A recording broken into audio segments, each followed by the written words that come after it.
one more thing before we get up out of here. I want to address the U.S. deficit because we got to end it on a money note, not just from an entertainment perspective. A lot of people know that the U.S. deficit is around $33 trillion. $33 trillion. And so let's break this down a little bit before we get out of here. Make sure y'all hit a like for the algorithm, subscribe to the channel, turn on your notifications. And if you have not already, get that Teach Hanley, 30% off your first order plus a free gift. And then last but not least, make sure you tap into the Patreon. Link is in the description as well as pinned to the top of the chat. Let's get it. Nearly $33 trillion. That's what the U.S. national debt was as of early September 2023. At the end of July 2023, when the debt was about $3 billion less, roughly $7 trillion of that was intragovernmental debt holdings, meaning the government owes itself that money. If this all sounds confusing, don't worry. I'm going to try to break it down from a C student's perspective, but let's just get the full scope of it so that we can start to mine it out a little bit. Because a lot of people don't really understand what inflation is. They don't understand where it comes from. They don't know why the U.S. debt is at $33 trillion. They don't know how much we spend on the military. They don't know where this debt started to come from, why we're not able to manage it effectively, why other countries then hold U.S. debt, what that has to do with how it is that we're managing international relations, how it is that they're supposed to argue over budgets, why they keep saying that the debt ceiling need to be raised every time they want to put the government on hold because Congress can't come to an agreement. We need to start to deep dive so that we can better understand exactly how our country is ran so that we can start to ask the right questions at the right time, especially during election season. Let's continue. Majority of the debt, about $25.7 trillion, was held by the public. Oh, so you mean that you guys are the ones that hold the debt? The overwhelming majority of the debt is held by the public. We're going to break that down. The thing that we refer to as the national debt is really nothing more than an accounting record. It's keeping track of how many dollars the government has added to the broader economy, minus how many dollars it has subtracted away from us, mostly through taxation. Is there a reason you should want debt to be zero, precisely zero? No, there's no reason for that. Debt has many useful purposes. It's very useful for emergencies. The national debt increased by nearly 90% since the beginning of the pandemic. Wait. The national debt basically doubled since 2020 when this pandemic, I'm not going to say that it was a manufactured pandemic. I'm not going to say that it was planned. I don't know. I have no information in order to tell me otherwise. I just have my little own conspiracy theory thoughts. And because I have a platform, I'm going to be very responsible with my platform and not tell you what my opinion is. Shout out to Anastasio Rodriguez. You know I got love for you, baby girl. I'm not going to tell you what my opinion is. I'm just going to give you the facts, and then I'm going to speak on what it is that I know. And I know that the debt has increased almost 100%. That means doubled since the pandemic in 2020. So when y'all was getting all of these stimulus checks, and then they was sending all of this PPP money out, and now we see all of these people getting arrested for their PPP money, but they not necessarily being able to give it back in order to have this manufactured economy that was stimulized. It was stimulized, meaning that they put a bunch of money into circulation, which then increased inflation, and then they manufactured it. They wanted to get inflation back in line, so now they got you guys on TikTok complaining about how you can't afford to go to the grocery store or fill up your car, or you can't afford rent and all of this. All of this stuff is basically manufactured. Don't worry, we'll get into it. Stick around. Make sure you hit a like for the algorithm too. But many economists and politicians warn that the ever-expanding national debt can be harmful to the economy. And unfortunately, we're using it for rainy days and sunny days right now. We have to think about the interest rate on what we pay. Let me move this forward a little bit. I'm going to get into it. The majority of the U.S. debt is held by the public in the form of government securities, such as treasury bonds, notes, and bills. When the government borrows money, it does that by issuing a bond, which is a piece of paper that either says, I owe you this much money in the future, or I'm going to pay you interest at these particular time horizons and then pay you back the full amount at some other time in the future. Government is giving us the ability to trade in some of the dollars that it has supplied for a different kind of U.S. dollar. called a government security. The US dollar represents the reserve currency for the world, so lots of people want to own our treasuries. Treasury debt is considered an extraordinarily safe, secure asset. And that is the key. That is the key. Treasury debt, which is the overwhelming majority of what that debt is, of what that's made up of. So when you think about this $33 trillion, $27 trillion of it is in debt to other people. It's to you, it's to the world, and it's because, and this is one of the reasons why BRICS is so important, right? Why we keep having this conversation about the collapse of the American dollar based off of BRICS, based off of other countries no longer using the US dollar as its reserve currency, meaning that you have to have a backing, and a lot of that backing is based off of our belief in it. And most people don't even understand what inflation is. They don't even understand what reserve currency is. They don't even understand the value of a dollar. This is why it's so important and why BRICS is meaningful to a lot of people. BRICS is literally trying to divest themselves from being interdependent on the American dollar as the backup reserve currency. Well, why is that important? Well, the reason that it is important is because the value of something is based off of what our belief in it is. So if you go back to the foundation of what the American dollar means, it was basically a way for us to be able to trade goods and services and be able to buy the things that we need easily without killing each other, right? Well, how do you do that? It has to be backed by something. So first you have to have stability in your government, and that's why most of these other countries can't do it, because they can't control inflation. They can't control what's going on as far as what's being traded. They don't have a powerful enough military to control what's happening within the world. They don't even have the lobbyists and the backing of other financial institutions and infrastructure in order to implement these things that we see happening throughout the world, right? So when you talk about inflation, inflation is basically the lowering of value of the American dollar based off of the other factors that go into whether or not we really believe in that currency. Okay, so let's go back to the American dollar and what it means, right? The actual dollar itself is not even worth the paper that we printed on. The actual dollar itself is not even worth the paper that we printed on. That's why it's so important for them to go ahead and make sure that they tackle counterfeiters and things like that, because if other people start to believe or manufacture the same currency, or they start to lose faith in it or trust in it, then the value of it completely goes down and inflation sky high, right? They have $1 million. They have $1 million bill in some other countries because inflation is so high, and the people still don't believe in it, and it's not worth anything. Well, the money that it's printed on is not worth anything, but the backing of it, which was supposed to be based off of the actual real things that we have within the reserve, the gold, the silver, and so on and so forth, was supposed to give it its value. Now, what happened was the federal government realized, and they said, listen, the people already believe in it, so we can just print more money in order to solve for some of the problems that we have, thus creating inflation, right? Because now the value of it is lower, and we're not actually justifying it against anything that's within the Federal Reserve. It's all based off of our inherent belief in it. So when they say that the banks are too big to fail, they actually mean it. Our financial institutions are now the backbone. It's not our manufacturing.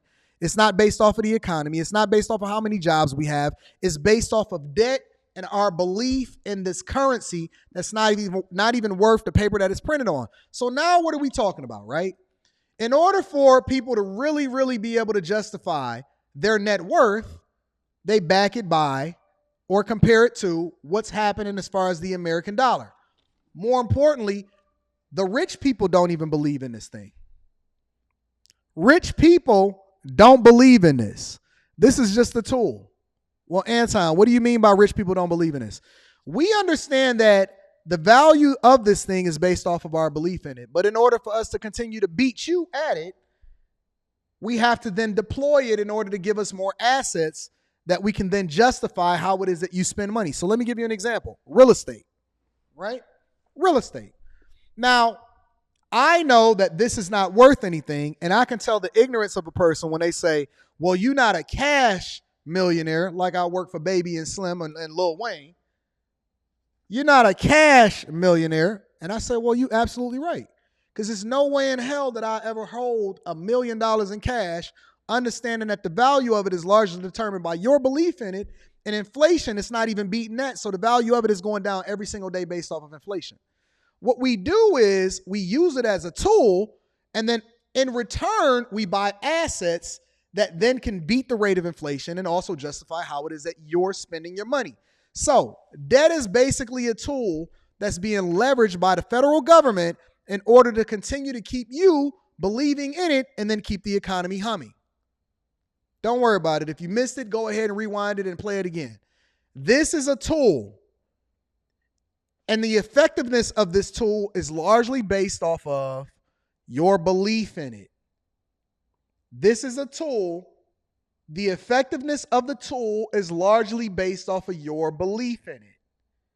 So what am I telling you to do? Unlike the last segment that we just had on this in this show, where we couldn't figure out exactly what the actionable item is, I'm telling you to divest yourself against the debt that you have and continue to acquire assets, things that appreciate and continue to add value to you over time, regardless of what the currency is, because eventually we're going to get rid of this and we're going to move all digital anyway. But regardless of what the currency is, the one thing that you cannot replace is an actual real asset. And even these assets, let's take this watch, for example, right? It's all gold, solid through and through. It's a Rolex watch. The value of this watch is largely based off of your belief in it. It's based off of what you value it to be, because I couldn't sell it for anything if it didn't mean anything. If the world went to shit today, this watch would be worth zero because you wouldn't have any need for it, because we would be focused more on survival than thriving. We would be focused more on trying to feed ourselves. So then food and farming would be worth more than what this actual watch is, because this would bring no value to a people that then only need it to survive or be able to make sure that they can feed their family, right? It's often told that, or even, you know what?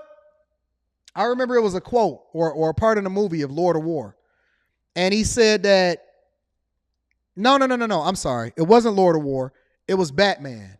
And Alfred was talking to Batman on the Dark Knight series about the Joker.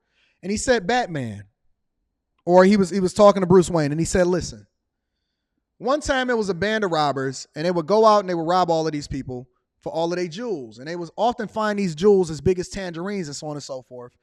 And they would just throw them out. It's because those robbers didn't actually see the real value in how much money that those was worth. They only wanted to put chaos upon the world. And he was trying to warn him that the enemy that he was going against, which was the Joker, didn't value or have the same core values as he is, or he did. And so the things that he thought was meaningful was going to be completely different. And he was going to upend everything that he thought that he was, based off of the fact that he was going to change his mindset. You have to change your mindset in order to really understand how to control what people really value. Once you see what the value, damn, this is deep. I could do a whole live stream on this. Do you know why it's so hard? I'm gonna get into the video in a minute. Do you know why it's so hard for you to then divest yourself against the thing that's the worst for you? Often at times it's the woman that you sleep next to. You know why you continue to contract diseases and you keep seeing it through? You know why you keep paying for these women to finesse you and all of this? Do you know why? It's because most men overvalue box. See, the value of box, and this is the thing that women leverage against you, is based off of your belief in it. I'm going to teach a whole lesson on this on Wednesday. The value of the box, it's not even a real thing. You willing to trade this for that. That's why they said it ain't tricking if you got it.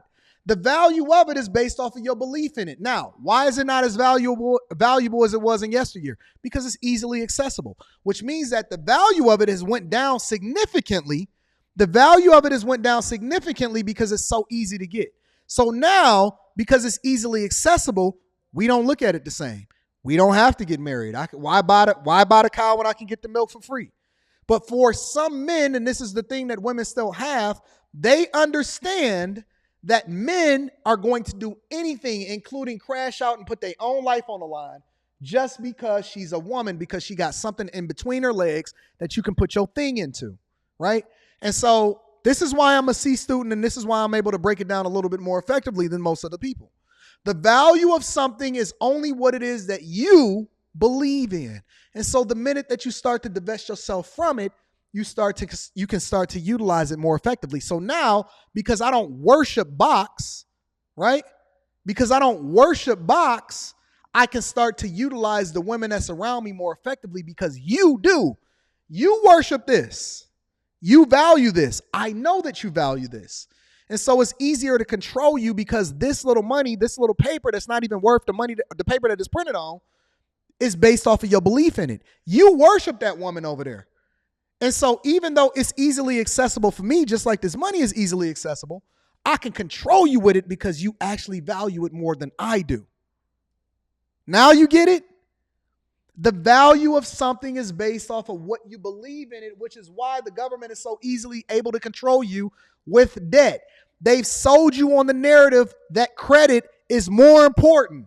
Credit is more important than assets. You need to have a good credit score, which is basically the gamification of debt, in order to control the masses. And then that's how they control how you vote. That's how they control what it is that you're going to do as far as how to market to you more effectively. That's how they control what it is that you're going to eat, sleep, buy, where you're going to live at, and even the person that you decide to marry. They're going to control you because they're tying you over to the easy marketing strategy that comes along with your belief system now being emboldened by and controlled by the gamification of money, which is debt.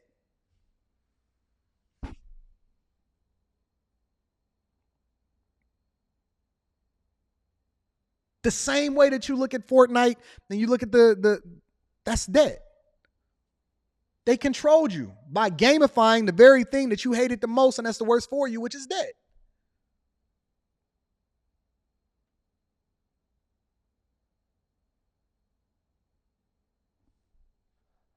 Somebody who's looking for a safe, secure asset would naturally be attracted to buy U.S. government bonds.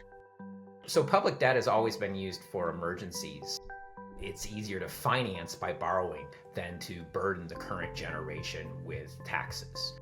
We saw debt rise dramatically in the late 2000s after the global financial crisis, and we saw debt rise again during COVID. I don't even need to play this. I honestly believe that was too much for a lot of people to consume in the first place. I don't even need to play this video anymore. I'm not even going to play that video.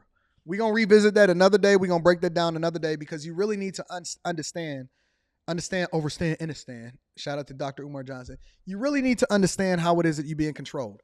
A lot of what your problem is has nothing to do with your ability to be able to work hard, has nothing to do with your ability to be able to see it through, to be intentional, to take care of business, to go to work every day. A lot of it is just your mindset.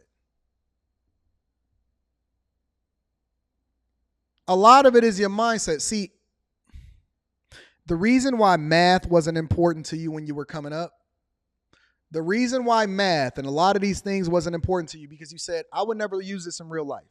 Well, they didn't break it down as to why you need to think differently in order to get better results so that you can then use the tools such as math, 1 + 1 = 2. But this is not meaningful to most people unless they're able to buy something with it, right? And so what they did was they gamified how it is that you seen money in order to make you a slave to the lender. Now, if you understood how this then kept you down, if you started to understand how it is that you can move a little bit differently as far as your mindset, you could manipulate this a little bit differently. And this is the key to success. This is the key to wealth. It has nothing to do with the dollar itself. It has nothing to do with math itself. It's how you then enable yourself by using it as a tool, but most people will never unlock how to see things differently. And because they can't look outside of what's being presented to them, they think that this is meaningful, and it's not. They think that this is meaningful, and it's not. It's not the math that's meaningful. It's not the dollar that's meaningful. It's what it represents. That's why you need to start thinking differently. I could put this watch on.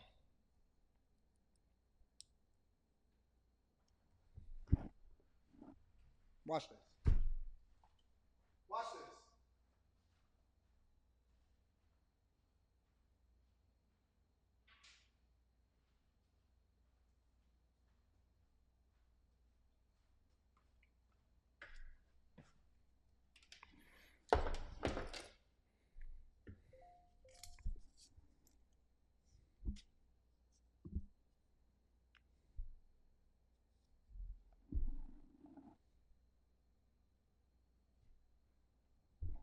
I'm not as valuable to you anymore.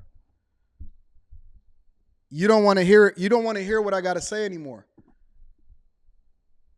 because your perception of success is different than what success really looks like. You don't want to hear me the same way anymore.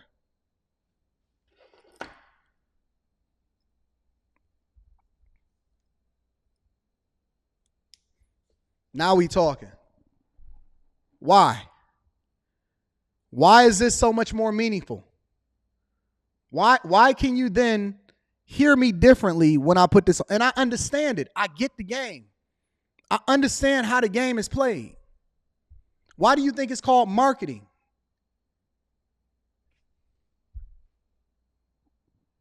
The message changed, didn't it? As soon as I put my hand down and I put this hand up, the message changed. It's different now, right? It's different now, right? What gives gold its value? Because we're not even deep diving all the way into it, right? We're not really deep diving into mindset. Mindset is the true currency. It's not this. This is man-made. This is mined out of the earth. There's plenty of this. They before they started using gold and silver in order to justify the value of $1, they had to train you to believe that gold was worth what it's worth. Why is it so many? Why do you see rappers wear chains? Why is that the representation of wealth to people?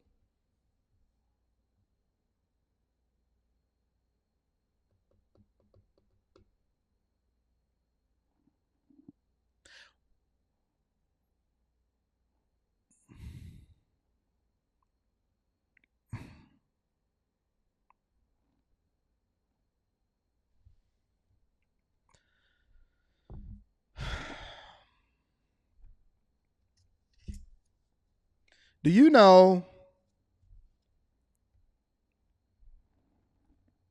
that when I jump on a Millionaire Morning Show, the first thing that I do is I put this watch on?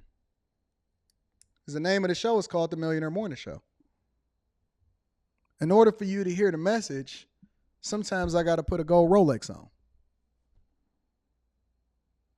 It's too much for y'all. It's too much. It's too deep. You're not hearing me. You're not hearing me. You're not hearing me because it's so difficult. This is why we talk to children, right? Whenever you want to reach a people, whenever you want to reach the masses, you talk to kids. You don't talk to the adults. You know why? Because it's so hard to get people to unlearn all of the BS that they was taught and that they learned throughout their entire life. They played it to you in the music. They played it to you in their melodies. They played it to you on TV. And sometimes subconsciously, you didn't even know you was being marketed to. So when you say, oh man, good credit, automatically it snapped to something specifically. You don't even know where you got it from. You don't even know where you first heard somebody mention anything about good credit. All you know is that you know it. It was programmed into you from the time that you was born all the way up until today. And it's so hard to get people to unlearn this stuff because they don't want to believe that the matrix it's a real thing. We living in it every day. It's not as presented to you as the movies. It's a matrix of your mind.